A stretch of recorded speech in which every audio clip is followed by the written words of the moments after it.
Bruno Cardo, agriculteur dans les Hauts-de-France. Je cultive des céréales, donc le blé. Je cultive du colza, de la betterave sucrière, des pommes de terre féculières et récemment avec ma voisine on cultive de la vigne en chardonnay. Alors je me suis installé agriculteur en 2000, donc il y a 24 ans, derrière mon père. Je suis la deuxième génération ici à Moïdlen. Au début on avait énormément de bovins, on avait un gros élevage bovin en plus de la grande culture. Cet élevage-là, malheureusement, a dû s'arrêter. Et c'est pour ça que j'ai développé d'autres activités en parallèle, dont les vignes, la pomme de terre, et aussi beaucoup d'engagements en fait, associatifs et aussi syndicaux d'ailleurs.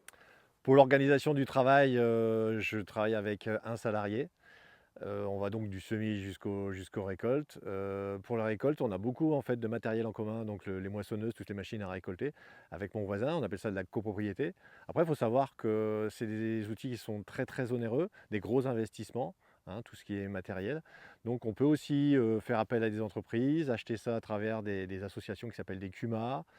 Voilà, c'est des moyens qu'on a donc pour toujours le même objectif, hein, c'est pour baisser les charges.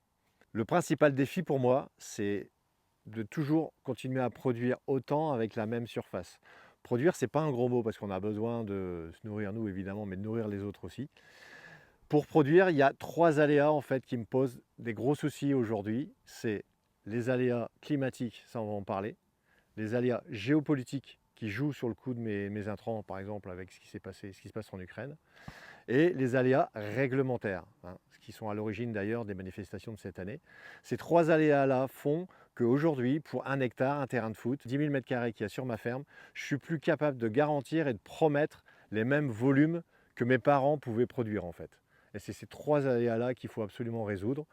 Donc là, je pense qu'on va parler du changement climatique et de l'aléa climatique. Alors depuis, on va dire depuis 2016-2017, on sent bien que le climat change, c'est-à-dire qu'on a des intensités plus fortes et des variations et des fréquences beaucoup plus fortes qu'avant, que ce soit pour de la pluie ou pour la sécheresse. On part plus longtemps et plus fort dans les extrêmes.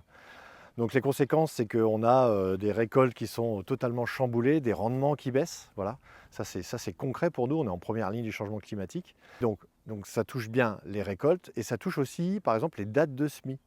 Là au printemps, ça fait 7 mois qu'il pleut, donc on a des dates de semis de printemps qui sont décalées. Les dates de semis d'automne 2023, on a aussi du mal à semer à partir de fin octobre. C'était compliqué pour semer une culture d'automne, des céréales entre autres. Voilà.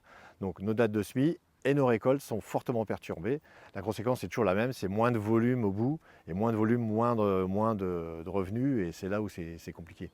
Donc le changement climatique pour moi c'est s'adapter avec la rotation, donc avec des cultures différentes. Donc oui, il y a des nouvelles cultures qui arrivent.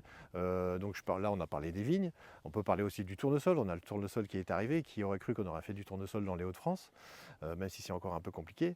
On a l'arrivée du lin, du chanvre, voilà, des cultures qui remontent en fait quelque part du sud. Du coup, mes collègues du sud, qui avaient peut-être d'ailleurs des vignes dans le sud, ils vont peut-être avoir des oliviers ou que sais-je, des agrumes, des citronniers, voilà.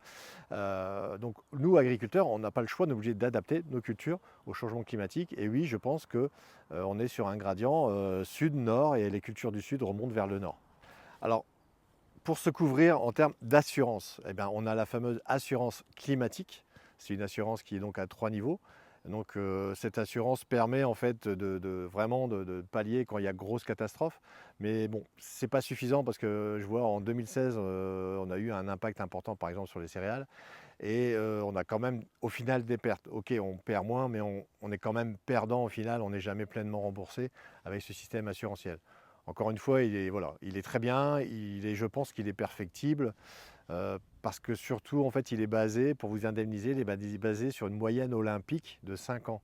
Et cette moyenne olympique, aujourd'hui, elle est vraiment en spirale négative, c'est-à-dire qu'elle diminue toujours. Et à force de diminuer, bah, moi, agriculteur, je vais finir par ne plus engager des cultures dans cette fameuse assurance climatique. Il faudrait, à mon avis, avoir une moyenne olympique sur 7 ans, ou voilà, un truc un peu qui tienne compte justement du changement climatique, ce qui n'est pas le cas sur le système actuel. Un autre levier qui est important, c'est la station météo connectée. Ces stations météo connectées, elles m'apportent en permanence, en live, des données météo en local. Et ça permet de m'adapter, d'être plus réactif sur tout ce qui est protection des cultures, date de semis, date de récolte. on est vraiment beaucoup plus réactif sur tout ce qui est voilà, protection des cultures et soins aux plantes et apport d'engrais. Ces stations météo connectées nous permettent aussi d'utiliser ce qu'on appelle des OAD, des outils d'aide à la décision. Par exemple, pour un fongicide vigne ou pomme de terre, on a des outils, donc des algorithmes qui vont nous dire s'il faut intervenir, si la météo, donc la station météo connectée nous dit voilà, il y a risque, il y a humidité, il y a plein de paramètres qui font que voilà, il y a risque de maladie ou pas. Donc ça nous évite en fait de faire des protections de culture ou ça nous évite voilà, le mildiou ou l'oïdium. Voilà, c'est des outils d'aide à la décision qui sont importants et qui sont donc sur la station connectée. Un dernier outil qui utilise la station météo connectée, les analyses de sol, en fait toutes les datas de ma ferme, c'est la localisation des engrais. Donc concernant l'azote par exemple, en céréales ou en colza, on fait des photos satellites avant et après hiver et grâce à cette photo, on sait quelle zone sur une parcelle, par parcelle, on sait sur quelle zone il y a besoin de plus ou moins d'azote. Et ensuite, cette cartographie sort de l'algorithme et de l'algorithme, elle vient sur la machine. Et la machine va épandre un engrais en localisé, elle va en mettre plus ou moins. Moi, ça m'intéresse parce que je vais dépenser moins d'engrais et c'est meilleur pour le sol et l'environnement parce que je suis beaucoup plus résilient. Donc ce que pourrait faire Maioli et Mon Hibou, c'est en fait nous aider à mutualiser le risque. Le risque, c'est quoi? Le risque de la transition. Si moi, agriculteur, j'ai besoin de 10, 15, 20 ans pour faire ces transitions-là vers le moins d'intrants, mais en produisant toujours autant, voilà, il faudrait réussir à mutualiser le risque et il faudrait que j'ai toujours le même revenu.